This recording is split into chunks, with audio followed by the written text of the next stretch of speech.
I overheard my daughter tell my wife that I was no longer strong enough for her, and she should divorce me and be with her boss so that she could get promoted at work.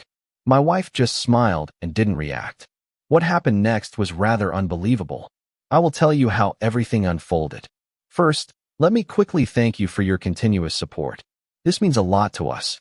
If you enjoy the stories we share, kindly subscribe to this channel. It will be great if you can leave a comment on which city you are watching from. We might just give you a shout out in our next story. Today's special shout out goes to John Anderson from New York. We are glad you enjoy our stories. Now let's go deeper into the story. I'd always thought of myself as the kind of man who stayed behind the scenes. Never loud, never flashy, just consistent. I built my business from the ground up, made sure every bill was paid on time, and prioritized my family's comfort before my own. For 20 years, I was the man who fixed leaking faucets at midnight, drove 2 hours to surprise my wife with her favorite pastry, and sat through parent-teacher meetings even when I had meetings with investors the same morning. I wasn't the type to boast, and maybe that's what did me in. Maybe my quiet loyalty made me look like a fool in their eyes. The moment it all started unraveling was so subtle, so seemingly insignificant, that I almost missed it. I had just come home early from a business meeting that got canceled last minute. The house was unusually quiet for a Thursday afternoon, and as I walked down the hallway toward the kitchen, I heard hushed voices coming from the den, my wife and our daughter, Jasmine. I stopped, not to eavesdrop, not intentionally. I was going to call out, let them know I was home. But the sound of my name on Jasmine's tongue froze me in place. He's not strong enough anymore, Mom. You know that. He's dull. Predictable. You deserve someone who can get you where you need to be. Someone like Mr. Grant. Silence. Then, my wife's voice, low and unreadable. You think he'd be interested in someone like me? Jasmine laughed, soft and cruel. Mom, please. You know he already is. I waited for my wife to correct her.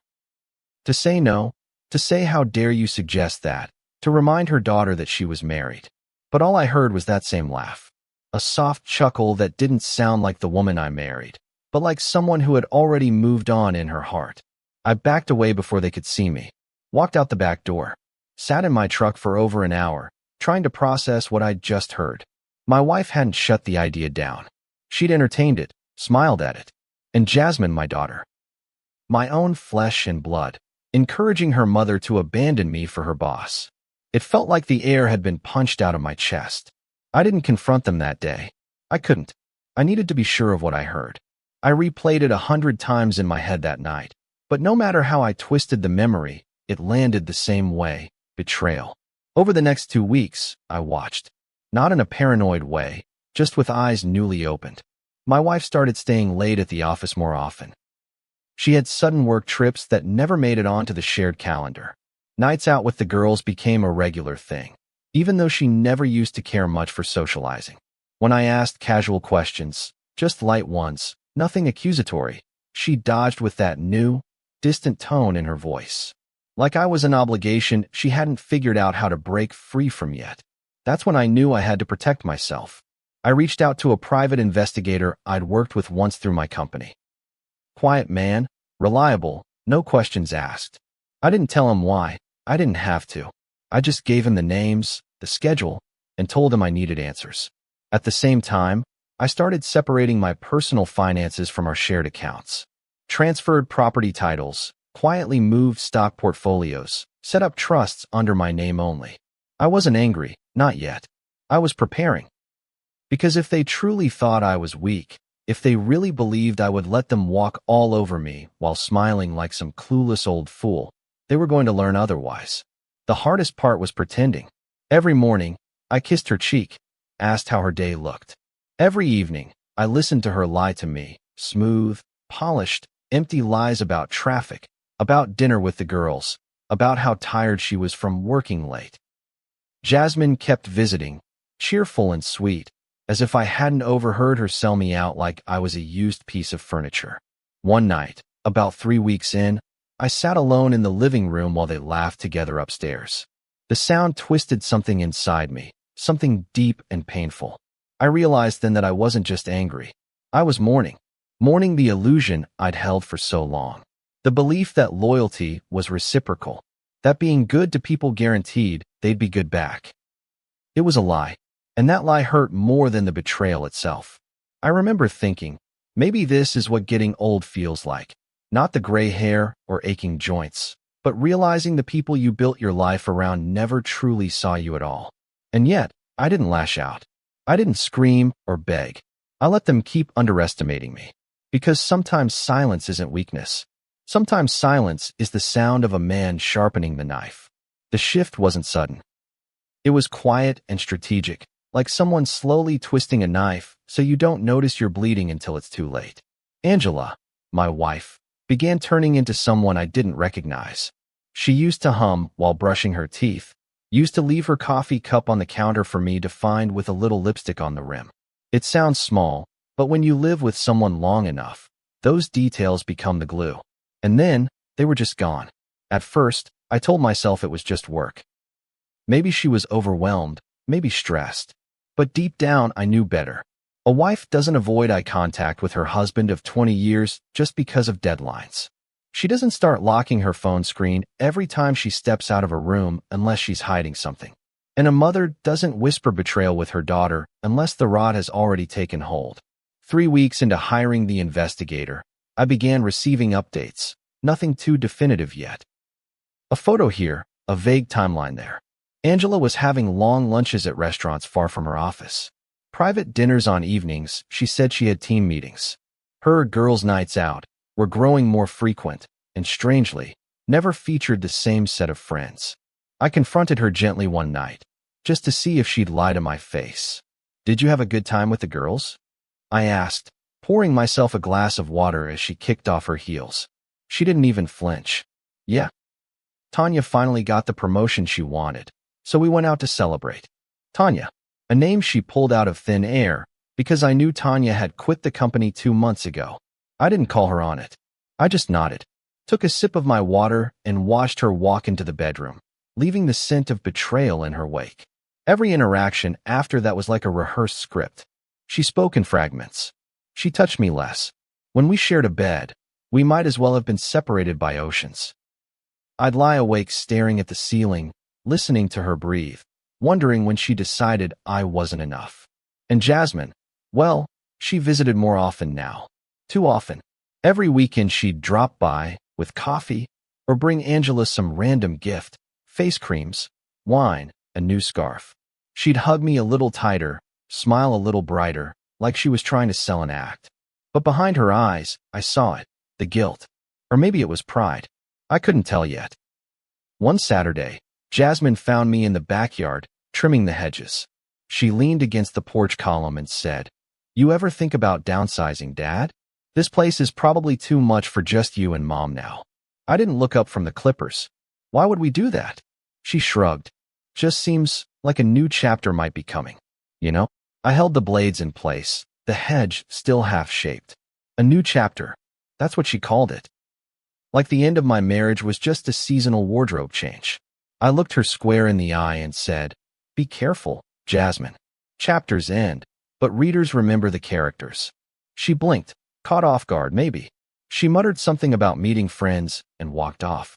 I watched her go with a tightness in my chest I couldn't explain.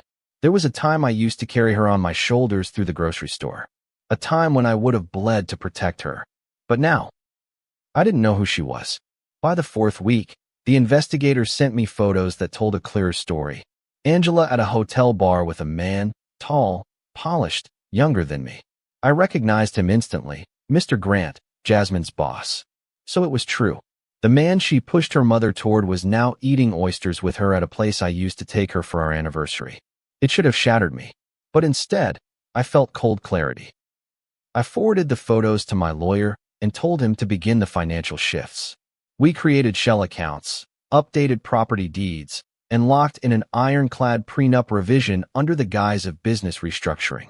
And I smiled through it all. Smiled when Angela told me she had to go on a work trip to Chicago. Smiled when Jasmine called to check on me. Smiled even when I lay alone in bed, staring at the framed photo from our wedding, wondering how long she'd been pretending. Then came the final blow. It was a voicemail. Left accidentally, I think. Or maybe carelessly. Angela's voice, giggling. He has no clue, babe. He still thinks I'm in Chicago. God, he's so simple. Then another voice. His voice. You'll be free soon. Then we can be public. I played that message 5 times. And the 5th time, I didn't feel hurt. I felt relief. I had everything I needed. That night, I looked at myself in the mirror longer than I had in years. There were new lines on my face, and the gray in my beard had spread. But there was something else, something I hadn't seen in a long time. Resolve. I wasn't going to beg. I wasn't going to fight. I was going to let them think they'd won. And then I'd show them exactly who I was. 3 months to the day after I first overheard Jasmine's whisper, I came home to find Angela waiting for me in the dining room. She sat at the table like a statue. Hands folded neatly, posture stiff, a manila envelope resting just inches from her fingertips. She didn't look up when I walked in. Didn't even offer her usual lukewarm, "Hey, how was work?" Her silence wasn't nervous. It was calculated, practiced, like she'd rehearsed this moment with someone else. I walked to the kitchen, poured myself a glass of water, and took my time. I could feel her watching me from the corner of her eye, waiting for me to ask. I didn't. I sat across from her instead, stared at the envelope, then finally met her eyes. "Go ahead," I said quietly. She slid the envelope across the table. "I think you already know what this is." I nodded, picked it up, and opened it slowly, methodically, like a man defusing a bomb. Divorce papers. Neatly printed, names correct, terms arrogantly outlined. She was asking for the house, the lake property, a monthly stipend, and even access to my retirement portfolio. It was bold, almost insulting. I read every line. Not because I needed to. I'd seen this kind of paperwork 100 times in boardrooms and mediation tables. But I wanted her to sit in her own discomfort. I wanted her to think I might fight her, that I might beg, plead, unravel. Instead, when I finished, I looked up and said, "You forgot to ask for the dogs." That cracked her a little. Her lip twitched, maybe guilt, maybe surprise. She didn't respond. I reached for my pen, signed every line in silence, and slid the papers back across the table. "That's it?" she asked, her voice too calm. "That's it? No questions? No discussion?" I shook my head. "You made your decision. I'm just respecting it." For a moment, she looked like she might say something else. Maybe an apology, maybe a confession. But whatever it was, she swallowed it. Instead, she grabbed the envelope and stood. "You're being mature," she said carefully, like she couldn't quite figure out if she was impressed or annoyed. "I'm being finished," I replied. She left that night. Didn't pack much, just a suitcase, her laptop, and whatever delusion she'd been feeding herself about a future with a man who, unbeknownst to her, worked for me. I watched from the porch as she backed out of the driveway. Jasmine pulled up 5 minutes later to help her settle in at a hotel. They didn't know I was watching from my office upstairs. They didn't know I'd already made the calls. 3 days passed. Silence. The kind that hums in your bones. I spent those days in motion, legal follow-ups, financial filings, a long, honest talk with my lawyer about what came next. I wasn't sad. I wasn't relieved. I was somewhere between numb and ready. Ready for consequences. Ready for clarity. And then came Monday. I walked into the office a few minutes earlier than usual. Wore a navy suit I hadn't worn in years. Something sharp, fitted, authoritative. My assistant blinked when she saw me. "Morning, Mr. Carter. Everything all right?" I smiled. "It will be." The HR meeting had already been scheduled under the guise of performance evaluations. Jasmine and Mr. Grant walked in together, laughing about something on his phone. She looked surprised to see me there. He looked nervous. I let them sit. Then I pulled out 2 folders. Thick, detailed, time-stamped. "These are for you," I said, sliding one to each of them. "You'll find documentation of misuse of company resources, inappropriate workplace relationships, and evidence of your coordinated efforts to damage the company's professional integrity." Jasmine's face drained. Grant tried to speak, but I held up a hand. "You're both terminated, effective immediately.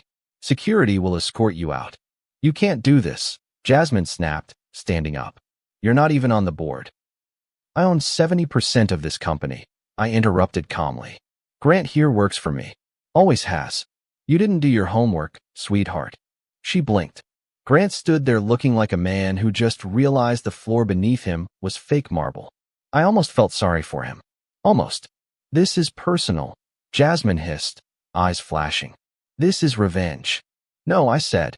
This is accountability. She lunged forward, dropping her voice. Dad, please. I didn't mean for it to go this far. I didn't think she'd actually go through with it. I thought maybe she'd wake up and realize she wasn't happy. I stared at her. I have recordings. From the house. From your little pep talks. You pushed this. She flinched. You recorded us? No, I said flatly. You left the door open. I just listened. Security arrived. I stepped back and let them do their job. Jasmine's tears started halfway down the hall. Grant didn't say a word. I watched them leave, then went back to my office and shut the door. For the first time in months, I exhaled. They thought I would beg, that I would cling, that I'd fall apart like some lovesick fool whose only identity was tied to their approval. But what they forgot is that I built my empire from nothing. That silence doesn't mean surrender. It just means I've chosen a better weapon. I didn't fire back with emotion. I waited, prepared, and when the time came, I let truth do the talking. And now, they were gone. The office felt different after they were gone. Quieter, sharper, like a room that had finally been aired out after months of thick, suffocating smoke. People walked with a strange kind of caution, glancing over their shoulders, whispering behind cubicle partitions. I could feel the rumors pulsing through the walls. Everyone had heard by now about the terminations, the incident, the fallout. And though no one said anything to my face, their eyes told the story. Curiosity, respect, fear. Maybe a little of each. I didn't gloat. I didn't issue a public statement or sit back waiting for applause. I simply got back to work, restructured a few teams, promoted a longtime department lead to take over Grant's position, and made it very clear that professional boundaries were not optional. For the first time in months, the company felt steady again, focused, like a machine that had lost two dysfunctional parts and was finally running as it should. But outside the office, that was a different story entirely. 3 days after the firings, I got a call from an unknown number. I usually ignore those, but something told me to answer. It was Angela. I heard what happened, she said, no greeting, no emotion. Which part? I asked flatly. You fired my daughter. No. I fired an employee who violated company policy and used her position to manipulate others for personal gain. She was quiet for a moment. Then, you embarrassed her. No, I said. She embarrassed herself. Angela sighed, but it wasn't the kind of sigh that came from exhaustion. It was defeat. The kind of exhale someone lets out when they realize they've miscalculated everything. He broke up with me, she finally admitted, voice low. I didn't say anything. He said he couldn't deal with the attention, the pressure. Said it was moving too fast. Still, I stayed silent. I thought. She started, then stopped herself. I thought it would be different. That was when I finally spoke. You thought I'd roll over. You thought I'd beg. I didn't think you'd fire your own daughter. She stopped being just my daughter the moment she conspired to dismantle my life for her own convenience. Silence again. Then, softly, I made a mistake. I closed my eyes, biting back a dozen responses I knew would only echo after the call ended. I could tell she was waiting for a lifeline. Some hint of forgiveness, some crack in my tone that said she could crawl back into the house she walked away from. But I didn't give it. You didn't just make a mistake, I said evenly. You made a choice, and now you're living with it. I hung up before she could say another word. That night, I sat on the back patio with a whiskey I hadn't touched in months. The air was crisp, the stars sharp against the sky. And for the first time in a long time, I didn't feel like I was pretending. I felt like a man who had endured a storm and survived. Bruised, maybe, but not broken. The next day, Jasmine showed up at my house. She didn't knock right away. I watched her from the living room window, just standing on the porch with her arms crossed, shifting nervously. When she finally knocked, I let her wait a minute before opening the door. Her eyes were swollen. She looked like she hadn't slept in days. Dad, she said, voice cracking. I didn't say anything. Just stepped aside and let her in. She sat on the edge of the couch like it burned, wrung her hands in her lap. I messed up, she said finally. I messed up so bad. Still, I said nothing. I didn't mean to hurt you. Mom wasn't happy. And I thought if she got the promotion, if she felt more powerful, maybe she'd feel alive again. I laughed, sharp, bitter. So the solution was to gut me in the process? She winced. No, I didn't know she was going to leave. I thought I could fix things from the inside. By replacing me? I asked, my voice calm but ice cold. She looked down. I was stupid. I see that now. I thought strength meant flash, attention, being loud. I didn't understand that your kind of strength was the quiet kind. The kind that keeps things running while no one notices. You didn't just misunderstand, I said. You disrespected it. And worse, you weaponized it. Her eyes filled with tears. I lost my job. My friends don't talk to me. Everyone knows. I have nothing left. I stared at her for a long moment, then stood up and walked toward my study. I want to show you something, I said, motioning her to follow. I opened my safe, pulled out a flash drive, and plugged it into the monitor. On the screen played the security footage, her conversation with Angela in the den. Her words, her laugh, her manipulation, all clear as day. When it ended, I looked at her. Still want to say you didn't mean it? She couldn't look at me. She just nodded, lips trembling. I'm not asking for your forgiveness, she whispered. I needed you to know I understand now. I didn't offer a hug. I didn't say I loved her. I just told her the truth. I hope you learn from this. But you won't find shelter here until I believe you've changed. And that won't be tomorrow. She left in tears. I locked the flash drive back in the safe and poured another drink. I wasn't angry anymore. Just done. They thought being reserved meant being weak. They forgot who built the empire they tried to steal. The silence wasn't peaceful at first. It was loud in the kind of way that only empty spaces can be, like the house itself was asking where everyone went. I'd walk down the hallway and still catch myself reaching to knock on Jasmine's old bedroom door, only to remember she hadn't lived there in years. Angela's perfume still lingered in the master bathroom, faint but cruel. Her robe hung behind the closet door for days before I finally threw it into a box with everything else she left behind. The house had always been full of footsteps, chatter, the soft drone of the television Angela insisted on keeping in the kitchen. Now it echoed.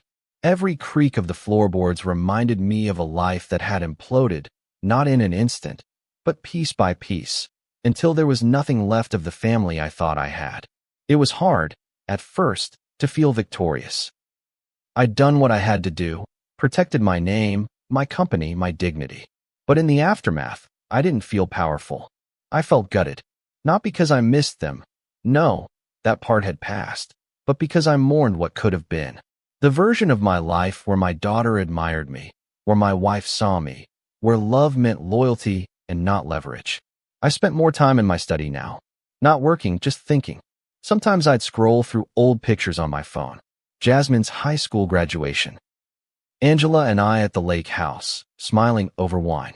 I wasn't naive. I knew photos lied. Still, I let myself believe that, at some point, it had been real. Even if it ended with betrayal, I couldn't bring myself to erase every good memory along with the bad. One night, I was cleaning out the garage when I came across a dusty cardboard box labeled Jay's first apartment. Inside were trinkets from Jasmine's college days. Old dishes, mismatched mugs, a cracked frame with a photo of her and me at her first company picnic. She'd written on the back, "For the best dad and quiet hero." I sat down on the concrete floor and just stared at that picture. The man in it looked proud, even happy. And the girl, my girl, looked like she meant every word she'd written. I didn't cry. I didn't have that in me anymore. But something ached in my chest, a slow, steady pull that I couldn't ignore. That weekend, my sister Renee came by. She'd always been the one person I could talk to without judgment. She walked through the house with a knowing look, took one glance at the living room, and said, "You need to get out of here for a while." "I'm fine," I muttered, sipping coffee that had gone cold. "No, you're not," she said. "You're simmering. And that's worse than exploding." We sat on the porch, and I told her everything. Not the polished, professional version. The raw, ugly version. The shame I felt, the disbelief, the nights I wanted to scream, but didn't because I thought keeping control meant keeping dignity. Renee listened like only a sister could. When I was done, she looked me in the eye and said, "You did the right thing. You defended yourself without becoming someone else. That's strength. But strength doesn't mean isolation." She was right, and I hated that she was right. I'd been so focused on reclaiming power that I forgot power meant nothing if you had no one to share it with. The following week, I started reconnecting with old friends. A couple of former college buddies who ran their own businesses. We grabbed lunch, traded stories, and, slowly, I remembered who I was before all this. Not just the provider, not just the father or husband. I was a builder, a strategist, a man who could still laugh without second-guessing the silence that followed. Angela reached out again through email. This time, the tone was different. She wasn't asking for anything, just said she hoped I was okay, that she missed our conversations, that she'd made mistakes. I read it twice, then deleted it. Jasmine texted once a week. I didn't block her. I wanted her to feel the weight of the distance. She had started therapy, she said. She was trying to understand the roots of her choices. I appreciated the effort, but I wasn't ready to bridge the gap. Not yet. Maybe not ever. One evening, I sat in the empty kitchen, dinner untouched, and realized something. I wasn't lonely. I was alone, but not lonely. There's a difference. Loneliness is the ache for something that used to be there. Being alone is a choice. And after everything, I was finally choosing myself. I remembered something my father once told me when I was 17 and heartbroken over a girl who had cheated on me. "Son," he said, "never confuse forgiveness with access. People can be sorry. Doesn't mean they belong near you again." Back then, I thought it was harsh. Now, I understood it perfectly. That night, I pulled out a notepad and wrote a letter to myself. Not for closure. For clarity. You are not weak for loving them. You are not cold for letting them go. You are not broken for standing alone.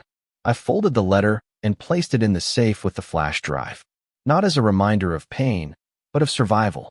It wasn't a grand moment. No fireworks. No dramatic realization while staring into the horizon. Just a quiet Saturday morning, the smell of fresh coffee, and the sound of rain tapping gently against the windows. That was the morning I realized I didn't feel anger anymore. Not even the ghost of it. The bitterness had passed, and in its place was something softer, something closer to peace. It had been almost 6 months since the divorce. 6 months since I'd fired Jasmine and her lover. Since I'd taken back the reins of my life and drawn a hard, definitive line between who I'd been and who I was becoming. The house was still quiet, but it no longer echoed. I'd filled the spaces with new routines. Early morning walks, weekend drives, dinner with friends who never once asked what I'd done wrong, only how I was doing now. Renee was right. Simmering alone only hardens you. And I didn't want to become a man made of stone. So I let some light in, slowly. I let people in, cautiously. I didn't rebuild my life out of spite. I rebuilt it because I deserved to feel whole again. One afternoon, I stopped by the lake property, the one Angela had tried to claim in the divorce. The cabin was still there, a little dusty, but standing strong. I walked inside, opened the windows, and let the breeze in. The same place where we'd celebrated anniversaries, roasted marshmallows, and watched Jasmine take her first steps in the water. This place had been claimed by so many memories. But I didn't let them taint it. I decided it would still belong to me. Just me. That's when I saw the small envelope taped to the inside of the kitchen cabinet. It was addressed in Jasmine's handwriting. "If you ever come back." I hesitated, then opened it. "Dad, I know I don't deserve your time. I know I broke something in us that might never fully mend. But I wanted you to know this. I see it now. Everything. The way you carried us. The way you never asked for credit, only gave us comfort. You didn't lose your strength. I just failed to understand it. I let ambition blind me to the cost. And I betrayed the one man who never stopped believing in me, even when I gave him every reason to. I'm sorry. Not because I got caught. Not because I lost my job. I'm sorry because I forgot how to be your daughter. And now I don't know if I'll ever get to be again. But I'll wait. However long it takes. Love, Jazz." I read it 3 times. Then folded it gently and placed it in my jacket pocket. I didn't call her. I didn't rush to forgive her. But that letter mattered. Not because it erased what she did, but because it proved she understood. Finally, that was enough for now. Later that evening, I found myself at the kitchen table, journaling, something Renee had encouraged me to do. I wrote not about them, but about me. About the version of myself I'd rediscovered. The man who once took pride in showing up, staying steady, being a rock when everyone else drifted. Some people saw that as boring, but now I saw it as powerful. Because the truth is, love isn't tested in the highs. It's tested in the quiet seasons, in the storms, in the betrayals. And when mine was tested, I didn't retaliate with rage. I responded with patience, precision, and eventually, peace. That was my revenge, not ruin, but survival. Not destruction, but dignity. The next morning, I called Jasmine. She picked up on the second ring, voice trembling. "Dad, I got your letter." Silence. Then a shaky breath. "I'm not ready to trust you again," I said honestly. "But I'm willing to see if you meant what you wrote." She exhaled like she'd been holding it in for months. "I did. I still do." "Good," I said. "Start there, and we'll see." It wasn't forgiveness, but it was a door, cracked, not open. Angela never reached out again. Maybe she knew better. Maybe she didn't care to try. Either way, I didn't miss her. I didn't need closure from someone who had already shown me exactly who she was. The real closure came from knowing I never lost myself. I never folded. And even when I had every reason to explode, I chose to respond with clarity, with control, with boundaries. And that's the part of the story no one talks about. The moment after the storm, when the air clears, and you're still standing, not bitter, not broken, just still. Sometimes strength isn't in fighting back. It's in standing still when everything around you tries to shake you loose. If you've ever been underestimated, betrayed, or pushed aside, tell me, what helped you hold on to yourself? Drop your thoughts in the comments. And if this story hit home, make sure to like, subscribe, and turn on notifications for more powerful stories about quiet resilience and standing your ground. See you soon in the next story.